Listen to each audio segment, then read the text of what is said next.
¿Quieres saber más sobre SEO y marketing digital?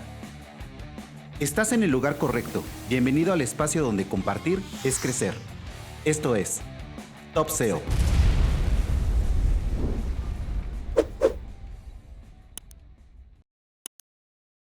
Hola, bienvenidos, bienvenidas a este nuevo episodio de Top SEO. Hoy tenemos una gran mesa redonda con varios SEO en Latinoamérica y en España. Nos acompañan Vero Acuña, David Ayala y Fabio Araujo. Chicos, ¿cómo están? Muy bien, muchas gracias. Muchos de los oyentes ya los conocen, han participado con nosotros, pero ¿por qué no se presentan uno por uno para la gente que no los ubique? Primero, Vero, ¿cómo estás, Vero? ¿Cómo andan? Muy contenta de estar acá, así que gracias nuevamente por la invitación. Bueno, soy Vero Acuña, actualmente estoy como Head de SEO en Telecom Argentina y además de eso trabajo como consultora freelance de SEO. Bienvenida, Vero. David, para quien no te conozca, ¿quién es David Ayala? Pues llevo desde el 2003 dando caña al mundo del SEO, del marketing, de los negocios online. Tengo actualmente 2 agencias de marketing, Shock Data Business, que principalmente el core está en España, también un poco en Latinoamérica, pero principalmente en España, y Seoluciones, que es 100% empresa de Andorra. Aparte de eso, pues tengo un libro con Editorial Anaya, he ido a 1001 eventos y soy un puto culo inquieto que no paro de crear proyectos y cuando pienso que el día no tiene más horas, pues siempre puedo estirarlo un poquito más. Y también nos acompaña el señor Fabio Araujo. Fabio, ¿cómo estás? Muy bien, muy contento también de estar con ustedes, con Vero, con David, contigo, a los que considero amigos. Yo soy fundador de Los Creativos, una agencia SEO que opera desde aquí de Colombia. Soy socio de otra agencia muy enfocada al tema de inbound marketing. Fundé un evento de SEO que se llama el SEO Underground y hago algunas otras cositas varias aquí en la ciudad de Medellín con temas de restaurantes y he tratado de sacar una marca de ropa, pero nunca he podido. Muy bien, muy bien. Bueno, el motivo de esta mesa redonda es porque ha habido mucha expectación sobre este nuevo update que anunció Google hace unas semanas, que es el Helpful Content Update.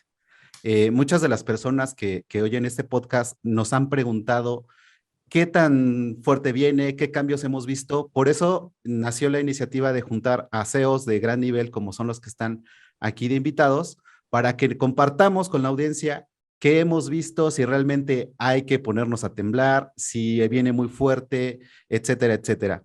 Vero, primero las damas, ¿tú qué puedes aportar a este panel sobre este nuevo update de Google?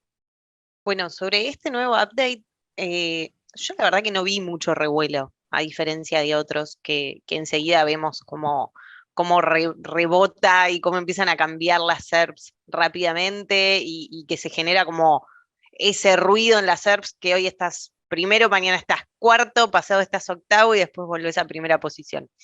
Todos esos cambios, la verdad que no los noté, sobre todo en los e-commerce. No he visto grandes cambios de posiciones, o no por lo menos que tengan que ver con esto. Sí, por ahí en blogs vi algún tipo de movimiento, pero no tan brusco como suele ser un update. Ahí también me generaba intriga porque, por supuesto, que cuando sabemos que va a haber un update, nos inquieta un poco.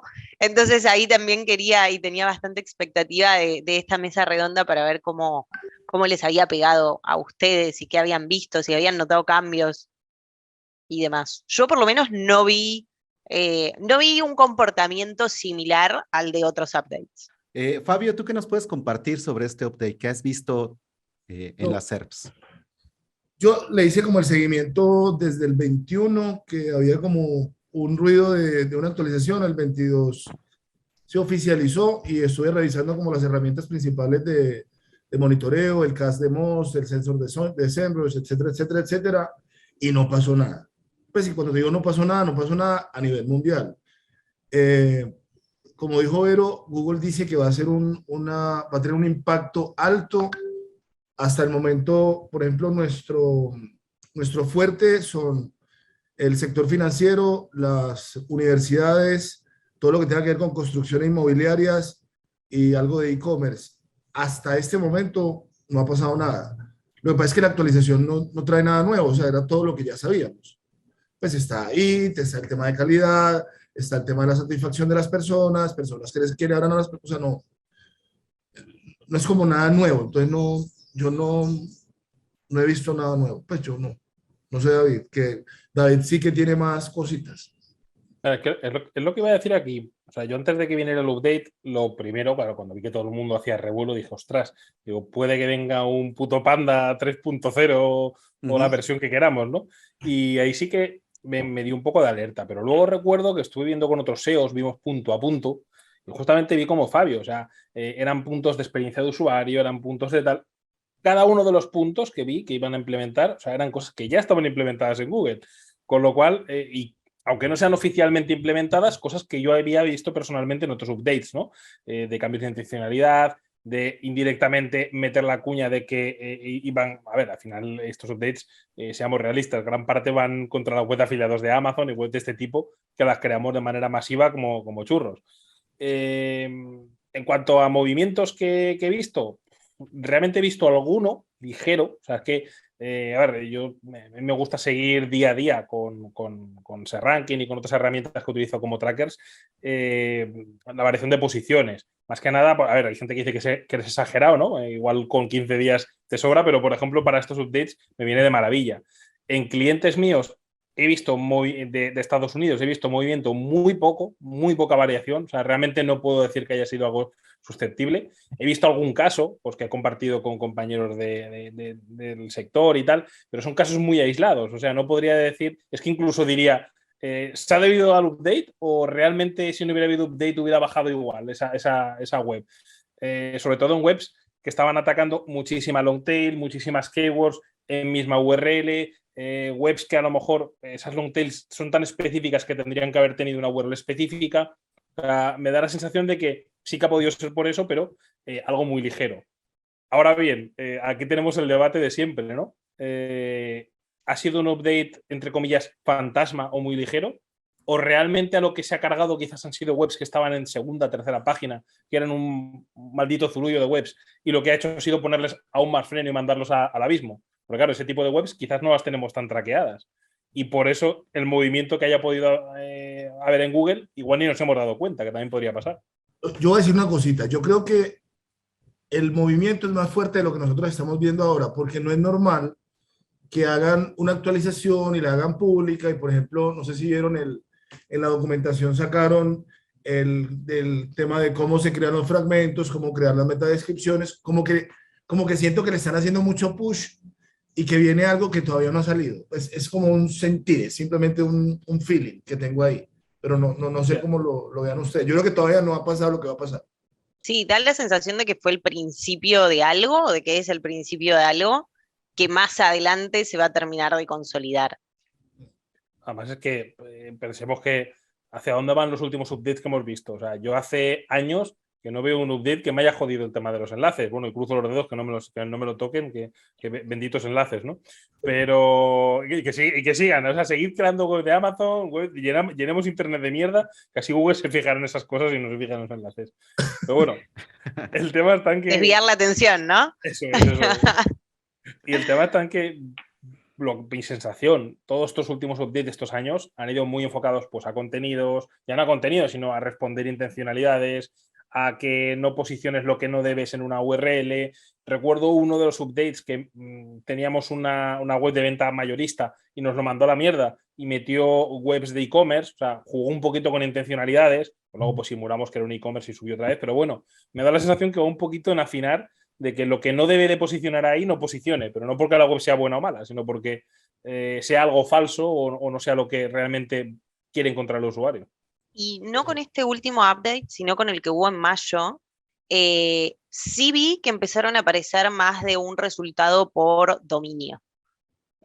Ahí sí vi como ese cambio que por ahí antes era más difícil o había como una tendencia de que iba a ir a eso, pero en el update de mayo sí vi que de hecho en mi caso particular me empezaron a posicionar subdominios que por ahí no eran complementarios, por ejemplo una ayuda, como algo nada que ver con lo comercial, sino algo mucho más informativo, que sí empezó, que está buenísimo porque te ocupás 2 resultados en las SERPs y ocupás más lugar, pero sí noté ese cambio, que con respecto a antes del update no pasaba. Ahora la verdad que no vi ese tipo de movimientos en las SERPs.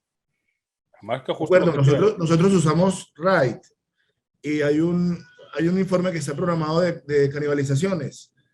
Y en mayo nos pasó, pues como que se empezaron a canibalizar resultados que se mezclaban entre transaccionales, informativos y cositas varias que no tenían mucho que ver, pues preguntas frecuentes con el ancla las marcaba de una. Eso fue en mayo, el de mayo sí fue más sabroso, pues para nosotros fue muy bueno. El de ahora, como les dije, nada. Pues a mí me da susto algo, y es que en la documentación dicen que si, por ejemplo, te pega la actualización, te penalizan el dominio completo, no la URL. Además, en ese aspecto, justamente te quería incidir porque me parece curioso, ¿no? Porque mencionan eso, pero es que esto es algo que Google ya hace. O sea, nos intenta meter el miedo en el cuerpo porque al final muchas veces nos hace estos updates de cágate, pero coño, es que esto ya no lo hacía. O sea, yo recuerdo hace, pues igual fue hace 5 años, 6, o sea, relativamente bastante atrás de lo que están diciendo estos últimos updates. Y una web que tenía el 2000 URLs y realmente debía tener 4, una web de 4 servicios. Si tenía 2000, pues que le habían indexado catálogo, le habían indexado tanto que la gente dice, no, el contenido duplicado, copiado, no penaliza. Bueno, que dice eso es que no trabajo SEO. O sea, esa web estaba en la página 10. Recuerdo que le hicimos limpieza de contenido y se plantó en página 2. O sea, recuerdo que dijo el cliente, ¿qué habéis hecho? Digo, limpiar la mierda. Y claro, o sea, limpiamos la mierda. Digo, no hemos empezado a trabajar. Digo, cuando empecemos a trabajar, digo vas a flipar. Y claro, esto me recuerda a todos estos años por eso mismo, porque digo, ostras, es que esto ya lo está aplicando Google, ya nos lo está haciendo. Lo que pasa es que el miedo que a lo mejor puede dar es que se vuelva más agresivo, que es lo que pienso yo siempre, ¿no? Que digo, aquí están las 2 facetas, que si ya lo haces, sea simplemente en plan amenazante, en plan, como siempre, que no, tenemos que cumplir que la web sea más rápida, que meta MP, mete tal, vamos, para que le gaste menos recursos a Google rastrearnos, se ahorra mucha pasta. Pero aquí me da la sensación un poco de lo mismo, ¿no? O nos quiere meter en miedo para que seamos menos blajateros o podrían ser mucho más agresivos. Esperemos que sea más lo de meter el miedo porque si no puede ser peligroso eso de que por una afección mínima te pueda afectar la web entera, como pasaba con Panda o con Penguin. Sí. Yo pienso que va para allá. Coincido contigo, David, porque también nosotros hemos visto muy pocos cambios o cambios muy mínimos. Lo que sí noté en algunas SERPs que nosotros tenemos muy traqueadas para nosotros y para algunos clientes es que sí llegaron nuevos competidores a la primera página. Muy poquitos, ¿no? No es que entraron 3 o 4, o sea, uno se coló por ahí y otros bajaron un poquito. Yo voy más por la idea de que precisamente es lo que Google ha venido haciendo y que sí yo siento que, salvo lo que ustedes nos digan, que sí se ha abusado un poco de la generación de webs automáticas y de todo esta de inteligencia artificial para crear textos, títulos, descripciones, etcétera. Y a final de cuentas, Google utiliza una inteligencia artificial contra inteligencia artificial. Entonces, como que siento que es el manotazo en la mesa de decir, pero aquí la inteligencia artificial primaria es la mía, es mi tablero, es mi juego. Entonces, no sé. Eh, Precisamente también lo que comentábamos ahorita antes de entrar en la grabación es, las personas que ya llevan mucho tiempo, llevamos mucho tiempo en SEO, a veces sí nos ponemos un poquito nerviosos con los updates, pero ¿qué consejos le darían ustedes a las personas que están empezando en SEO para afrontar un update? Para mí lo que dijo David, ¿no? Monitoreo diario. Tanto de las herramientas que sirven como traqueo de keywords y de Search Console. O sea, ver bien qué páginas se están indexando, si empezaron a indexar nuevas páginas, si dejaron de indexar nuevas páginas. Eh, y me parece que está bueno este análisis de la SERP, ¿no?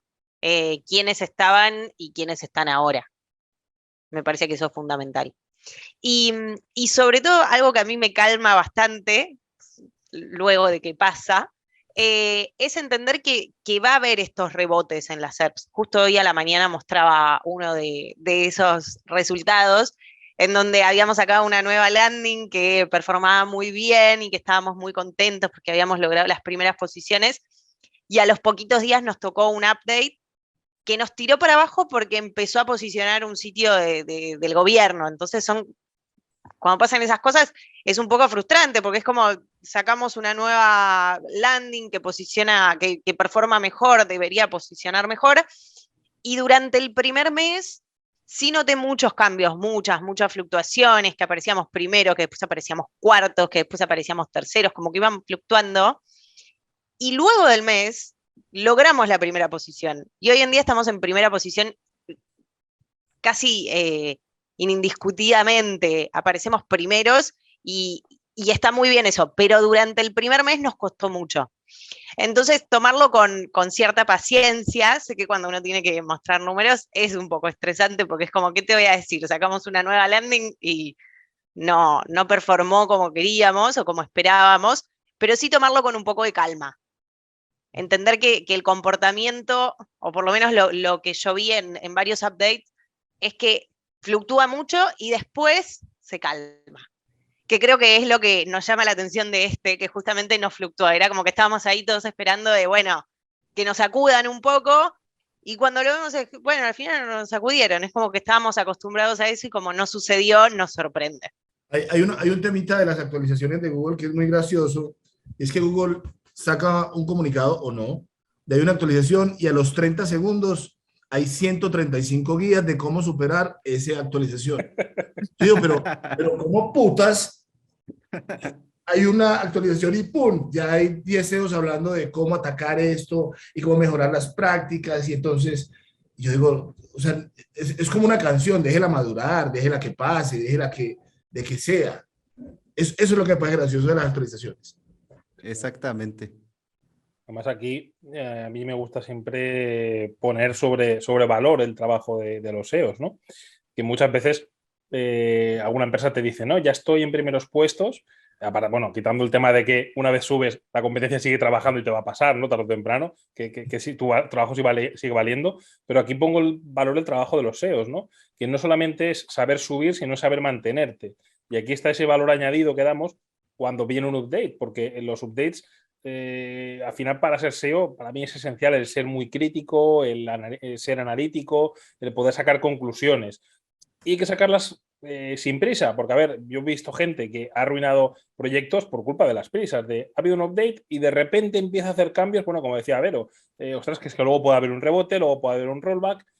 A mí me gusta siempre esperar una semanita por lo menos o dos para darle de tiempo, porque hay veces que bajas y luego vuelves a subir y claro, si empiezas a tocar cosas que estaban bien, las rompes, porque ya no lo vas a estar. Y cuando ya estás seguro, a mí me gusta siempre tirar atrás. En todas las herramientas de SEO puedes ver el histórico de dónde estaban y bueno, si tienes tracker lo mismo. Yo veo el histórico y veo, pues mira, antes del update estaban estos 5 competidores en top 5. Ahora estos han bajado y han subido estos otros. Yo saco los patrones de los que han bajado, qué tienen en común, y los que han subido, qué tienen en común. Así es como saqué este caso, ¿no? Era un mayorista que habían bajado todos los que no tenían e-commerce montado y los que no tenían e-commerce habían subido. O sea, entonces, claro, yo no podía montar un e-commerce en ese caso porque es en plan, si te llaman para pedirte 100 mesas, no tienes 100 mesas en stock, o para pedirte 100 mesas, 100 sillas, 100 tal. Lo que hicimos fue simular, al final es lo que digo siempre, ¿no? Cumplir la intención de búsqueda de Google no es lo mismo que la del usuario. Si Google cree que tiene que estar un e-commerce arriba, aunque no deba, pues mira, simulamos un e-commerce. Le metimos todas las capas como si fuera un WooCommerce, le metimos los logos de Visa, le metimos tal, y coincidió que tal cual le metimos todo eso, subimos y el resto no subió. Esto también es importante, ¿no? Que hagamos análisis de hecho estos cambios.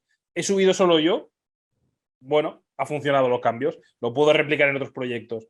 ¿Ha subido también la competencia? Ostras, pues es coincidencia, los cambios no han funcionado. O sea, ha sido pues por temas de que ha habido otro rollback o ha habido movimientos a través de Google. Más que nada porque esto es importante.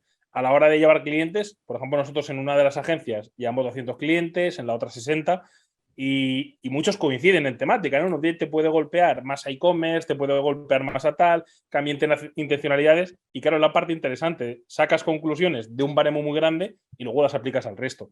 Entonces, al final eso, es un poco el que seamos críticos y aprendamos a sacar conclusiones en ello. Más allá de lo que Exacto. nos digan, como dice Fabio en Twitter, ¿no? Que nos dicen las 20.000 guías de cómo solucionarlo antes de que haya ocurrido el update. Regresando a ese tema, a mí me parece, opino igual que David, que Fabio. Yo creo que lo que hay que hacer frente a un update es esperar.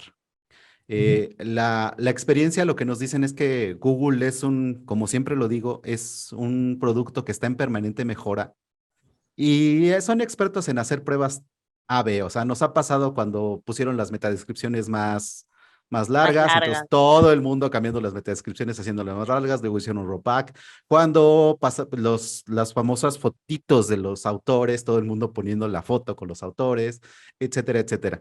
Entonces, inclusive yo le he dicho a un cliente que tenemos aquí en la agencia desde hace muchos años, es que me dice, ¿qué vamos a hacer con el update? Nada, porque hay que dejar que En ca- fluya y vemos si nos impacta o no nos impacta. Ahora, con algunos nichos que yo manejo, he visto, no sé, a ver, aquí me gustaría que ustedes compartieran un poco su experiencia, que de repente yo dejo un nicho, baja por un update y de repente se comporta varios meses de esa manera hacia abajo y de repente viene otro update y sube. Ujú. Eso lo he visto específicamente con dos nichos que tengo, uno que es de juguetes tal cual y otro que es de finanzas. Tengo un caso muy bueno de Entonces, eso. no sé si ustedes han visto alguno de esos comportamientos. A mí me llama la atención porque a final de cuentas son nichos que de esos que hiciste, y haces pruebas y de repente posicionan bien y luego bajan y luego vuelven a posicionar. No sé si a ustedes también les ha pasado. Yo tengo una web desde el 2007. Desde el 2007 era un foro de quejas. Ajá. Yo no la he tocado, en mi vida la he vuelto a tocar. Y esa web hay veces que genera $100 en AdSense y hay meses que, porque Dios lo quiere así, la vida es bella, da 400 o da 600 o da 800. Y no la he tocado en 10 años. Explícame. No, no sé. Al final todos tienen su lógica, porque mira, esto nos pasó con bueno, este es cliente de consultorías.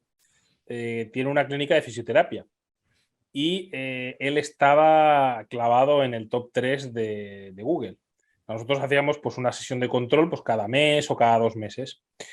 Y en uno de los updates, no hace mucho, como mucho hará un año, le pasó que se fue a final de página 2 de resultados. Analizamos, vimos opciones, vi que a nivel link building era una bestia, porque a mí me encanta hacer link building y yo se lo recomendaba, ¿no? Era una bestia a nivel link building, a nivel contenidos.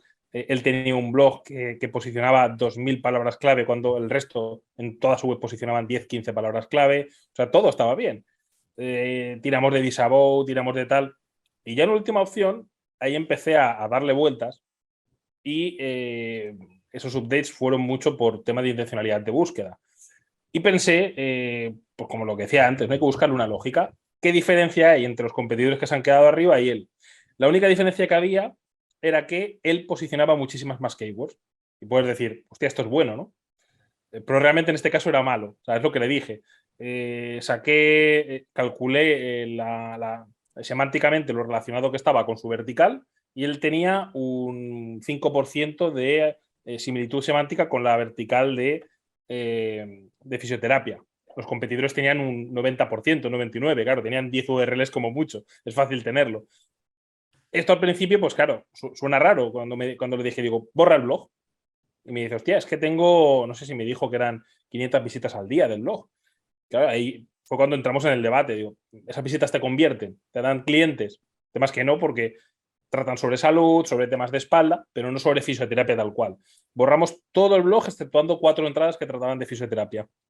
No subió. ¿Sabes? Él decía, hostia, no sube, hemos borrado todo. Digo, espérate, vamos a esperar al siguiente update. Porque pasa muchas veces que cuando tienes una afección más o menos grande y es al dominio entero, porque claro, estaba afectando el 90% del contenido, era lo que estaba perjudicando. Había perdido la verticalidad de fisioterapia. Y en el siguiente update, tal cual vino el update, subió para arriba. O sea, no hubo ningún competidor que se moviera, sin embargo, él sí se movió. Con lo cual, lo mismo. Sacamos la conclusión de que era la verticalidad semántica que la había perdido. Al final, lo que comentábamos, viene un update, puede que te enteres de por qué ha sido, por qué no. En este caso, pues íbamos detrás de ello con la prueba. Una pregunta para Vero, que trabaja con, bueno, que te hace consultoría mucho de e-commerce. en el Product Update, el de este año, ¿cómo te fue? Bien, no noté tanto cambio. No, noté que estaba muy ligado a la intención de búsqueda.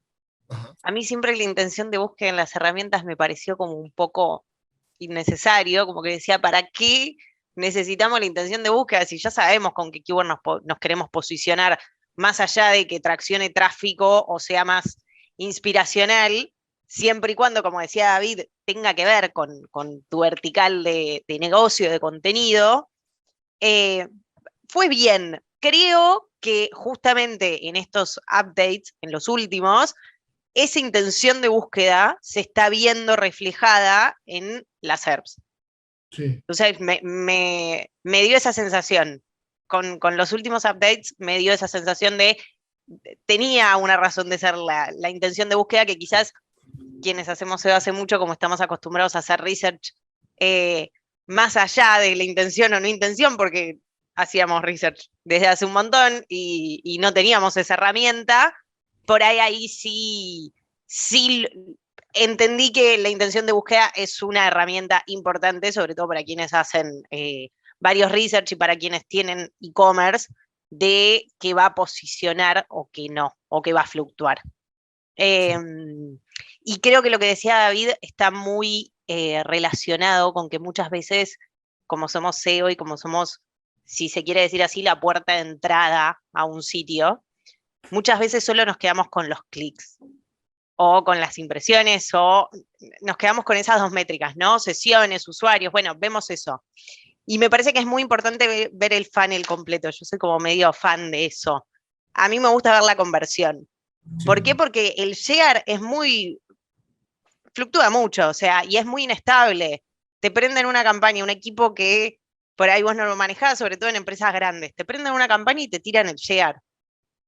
En cambio, si nos centramos en la conversión, en los leads y demás, es mucho más estable. Y encima, como somos un canal orgánico y solemos tener mejor, o deberíamos tener mejor conversión que el resto, eso nos mantiene como en el primer nivel, ¿no? Entonces, incitar a eso, no nos quedemos solo en, bueno, pero esto lo hicimos hace un montón y por ahí nos llevó un montón de esfuerzo y dinero, e inversión, pero no nos quedemos solo en eso, sino centremos en qué convierte, qué es lo que realmente nos marca la diferencia. Y sí pongamos el foco en eso. Me parece que esa práctica es interesante. esas son las conversaciones difíciles o con el cliente o con el equipo de marketing, donde le dices, por ejemplo, hace muy poquito, a un e-commerce, el tráfico que le estaba llegando no tiene nada que ver, le dije, ve, hagamos un ejercicio, dime 4 de las categorías principales para tu negocio, que tengas inventario y que tengan una alta rentabilidad. Y hagamos un trabajo sobre esas 4 categorías. Y cuando le dije, igual a desindexar los productos, creo que sintió que le dije que iba a asesinar la abuela o algo así, no sé. Porque eventualmente el producto como tal no tenía una intención alta de búsqueda, la categoría sí. Entonces, cuando empezamos a llevar tráfico a la categoría, nosotros hacemos unos informes ejecutivos, y es el canal orgánico, cuánto pesó dentro de la estrategia del negocio, cuáles son las URLs que mejor rendimiento tuvieron y cuáles fueron las keywords que más aportaron como a negocio. En el momento que empezamos a mostrar, cuando arrancamos la reunión por el informe de la plata, de lo que le duele, la conversación cambia. Es increíble, o sea, inmediatamente le cambia la cara a la persona que toma las decisiones. Como le estás diciendo, vendimos 100 pesos de los 300 que vendió toda la compañía, pesamos el 33% de todos los canales y esto fue lo que funcionó, ahí todo cambia. Entonces, ahí estoy completamente de acuerdo contigo, Vero. SEO es mucho más que llevar tráfico, que generar visibilidad. SEO son negocios. Y además, por ejemplo, en un e-commerce, si no funciona el checkout, nos afecta a nosotros, porque no vamos a generar plata, no vamos a generar ingresos, no nos sirve. Entonces, entiendo que está buenísimo ver cómo la curvita de clics en Search Console crece, pero si no crecen las ventas, no tiene sentido. Sí. Y con respecto a eso que vos decías, me acuerdo cuando empecé consultoría con un cliente que me dijo, pero posicionamos bien. Y le digo, pero para qué keywords posicionas bien? Para mesas, pero vendes cursos. Entonces no tiene ningún sentido que pero bueno, cuesta mucho a veces llevar como todo el caminito, todo el journey de un usuario orgánico, de que es importante que nos encuentre buscando lo que realmente quiere o comprar o cuál es su intención para poder llevarlo a un sitio que realmente cumpla con sus expectativas. Sobre todo que cada vez los usuarios están como más exigentes, ¿no? Sí. Más que lo que os iba a decir, o sea, yo tengo clientes que facturan millones al mes con menos de 20, 30 visitas al día. Porque al final son productos tan concretos, o sea, son máquinas industriales que a lo mejor la más barata vale 500.000, 600.000 euros. Y es una intención de búsqueda tan concreta que quien lo busca es alguien técnico y que la va a comprar o que le interesa, porque no es como algo masivo, ¿no? Que buscas coches y puede ser un chaval de 15 años que se esté interesando por los coches, pero no se lo va a comprar. Primero porque no tiene pasta y segundo porque no tiene carne de conducir, ¿no? Entonces, ese aspecto, la verdad es que siempre ha sido muy interesante de SEO, ¿no? Yo recuerdo cuando empecé en SEO que buscabas el tráfico masivo como inocente, pero la evolución al final es lo lógico, ¿no?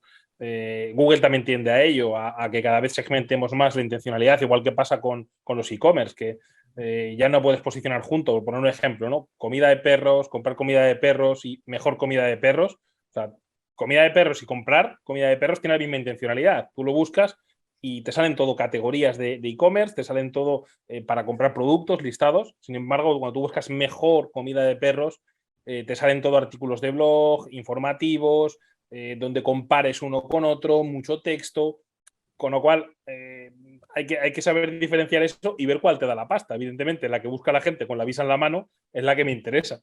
Luego, en segunda instancia, que digas, mira, nos hemos comido las más grandes, pues bueno, ya iremos a las más informativas o a las menos transaccionales, que ya es cuando quieres captar tráfico para un poquito de marca también.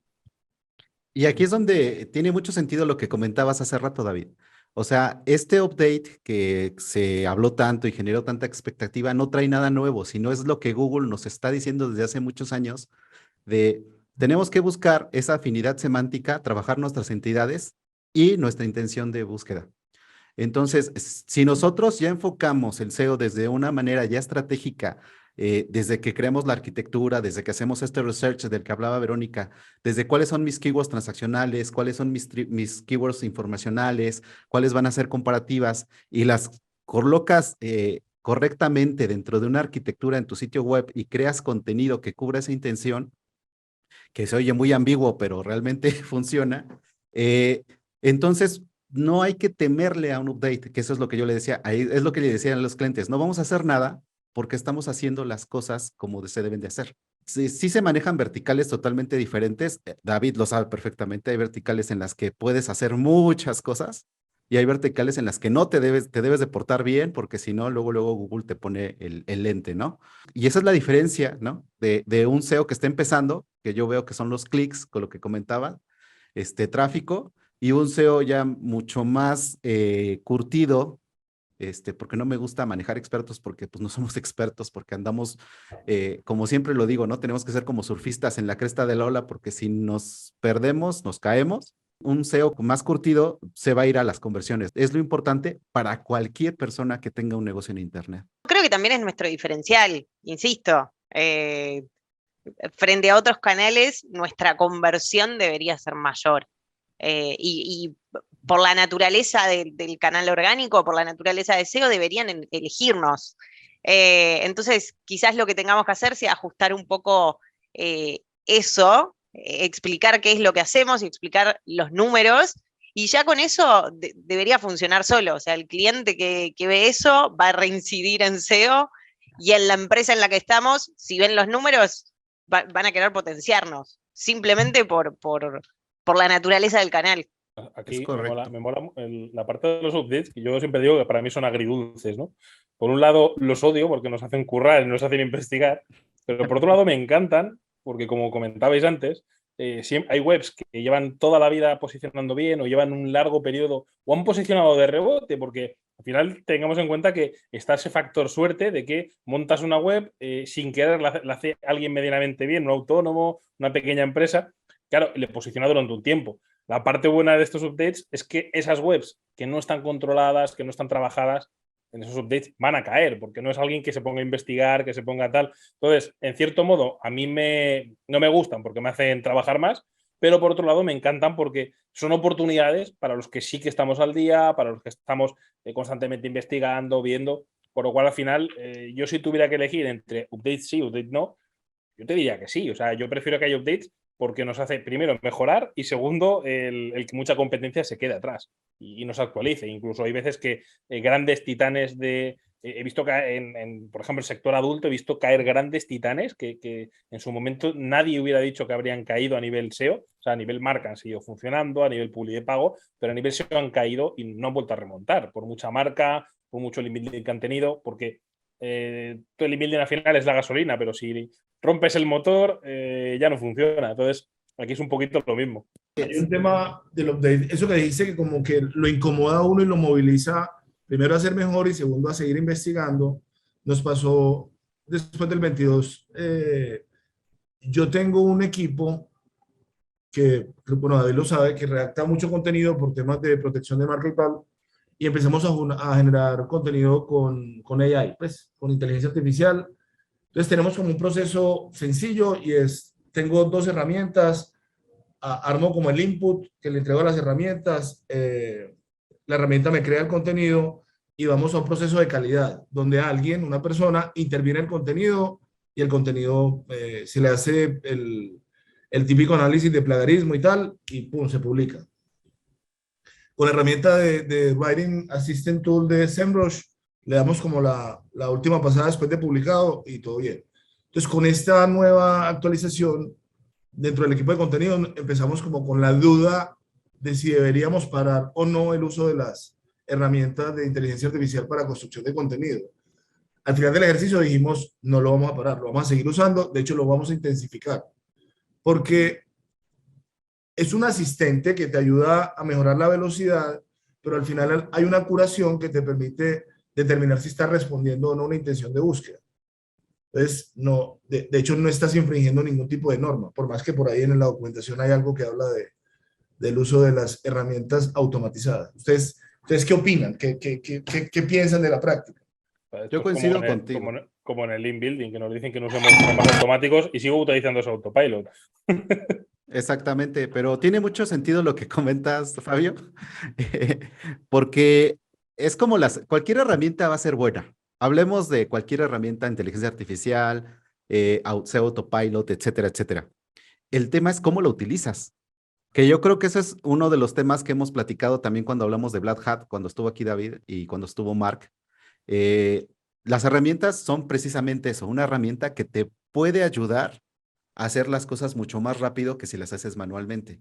Pero si tienes un filtro como el que comentas, yo creo que no debe de haber ningún problema porque tienes una herramienta, pero tienes el filtro que dices, el filtro humano que dice, responde la intencionalidad, no responde, el texto es leíble. El problema es cuando las utilizas y gente que conozco mucha que crea webs al pasto y dices, bueno, la que pegue bien y la que no pegue bien, que yo creo que de esa inteligencia artificial fue la que se estaba abusando un poco, porque sí hubo un incremento de webs automáticas enorme en los últimos años.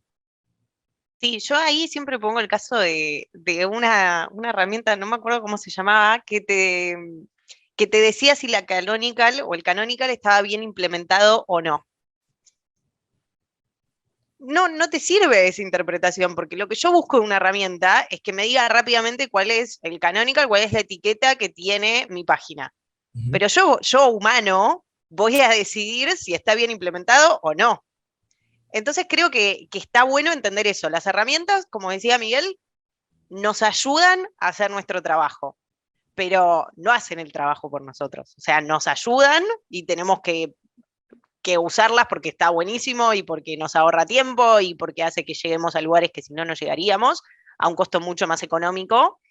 Pero el ojo humano crítico tiene que estar, porque si no caemos en esto, en que una herramienta me diga si algo está bien o no, y ahí es donde me parece que hay que tener cuidado porque es el doble filo. La herramienta me va a dar una información o me va a ayudar a generar un contenido, o es un medio pero después nosotros, humanos, tenemos que decidir cómo nos sentimos con respecto a eso, si nos sentimos bien o si nos parece que esto no tiene sentido, porque quizás dice que algo está mal y en el fondo fue nuestra intención ponerlo de esa manera. Muy Tú, bien. David, ¿qué opinas tú de las herramientas, David? Que tú eres de los más visibles, que sabemos que utilizas herramientas, que haces cosas en sectores de adultos, etcétera, etcétera, donde la competencia tiene que ser así.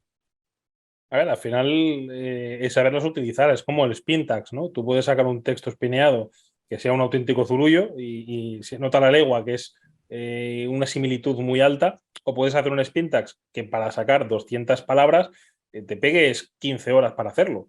Entonces, claro, la gente piensa que todo es automático, es llegar y darle, pero claro, también es como dice Fabio, puedo hacer un texto basado en IA que luego lo revise un humano y lo termine de perfeccionar, porque evidentemente no le pidamos a la IA un texto que sea 100% coherente, que no tenga ningún error, que me saque optimizadas etiquetas H, que me saque las palabras clave mencionadas. Pero bueno, si me ahorra una hora de trabajo, ostras, puedo dedicar esa hora de trabajo a optimizar el texto de cara a SEO y que salga algo perfecto. A ver, Sí. otra cosa es que me digas, necesito algo muy, muy específico, algo que es tan técnico que no me lo puede dar. Bueno, evidentemente ahí necesitaremos a un especialista en el tema.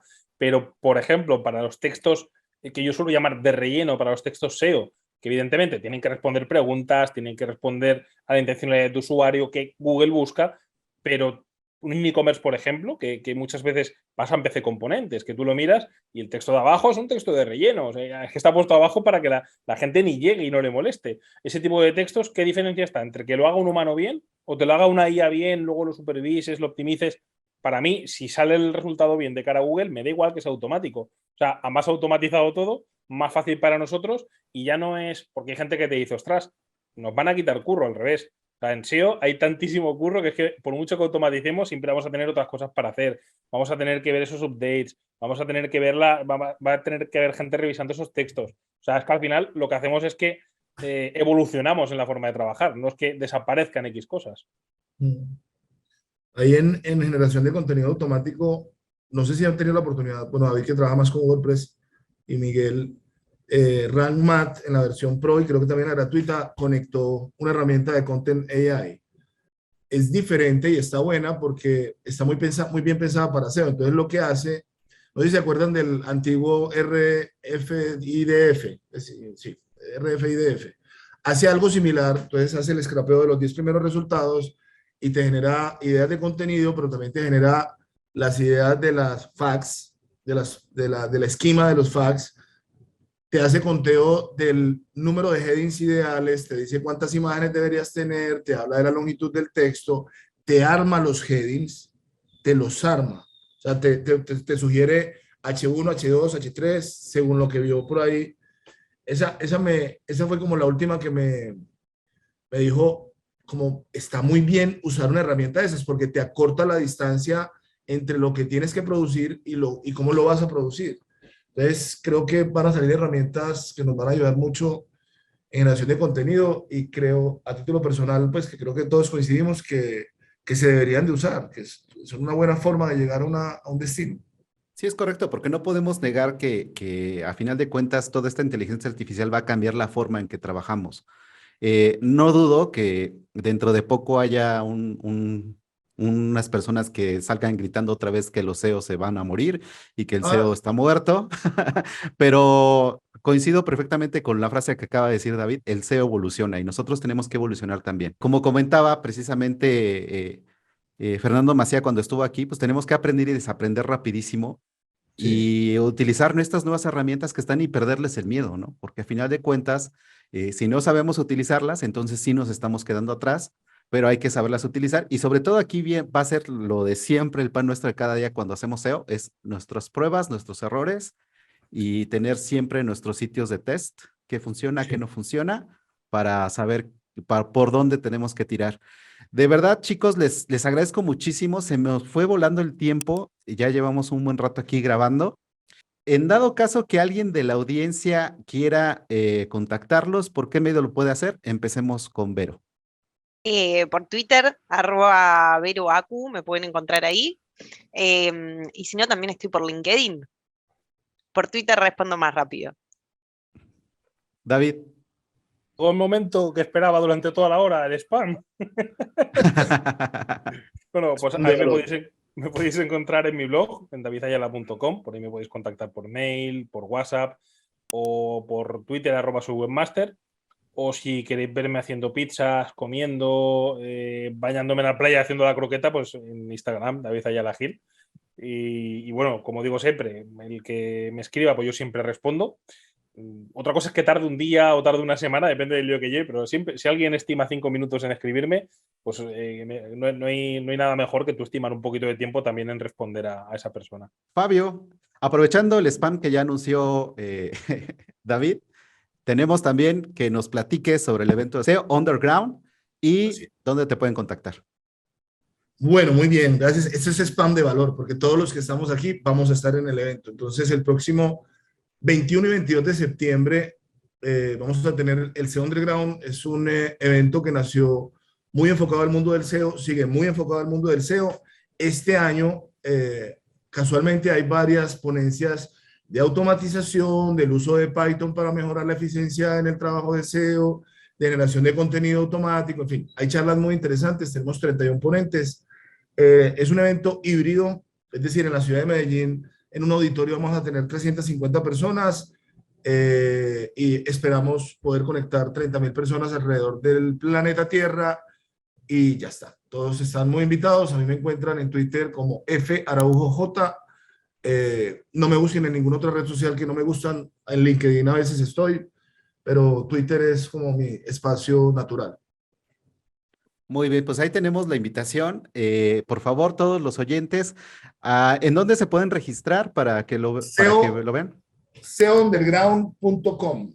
Pueden buscar SEO Underground en Google y ahí les va a aparecer muy bien posicionadita la página. Ok, muy bien. Acuérdense que va a haber ponentes de valor como los que tuvimos el día de hoy. Y chicos, les agradezco mucho y espero que nos veamos pronto para que nos tomemos una cerveza y sigamos platicando sobre este interesante y apasionante mundo del SEO. Que tengan un excelente día. Chao. Gracias por la Encantado invitación. de verlos a Hasta todos. luego. 5, 4, 3, 2, 1, 0. Gracias por llegar hasta aquí. Esperamos seguir contando con tu presencia en nuestro siguiente episodio. Si te gustó este podcast, recomiéndanos, suscríbete y comparte. Esto fue Top SEO.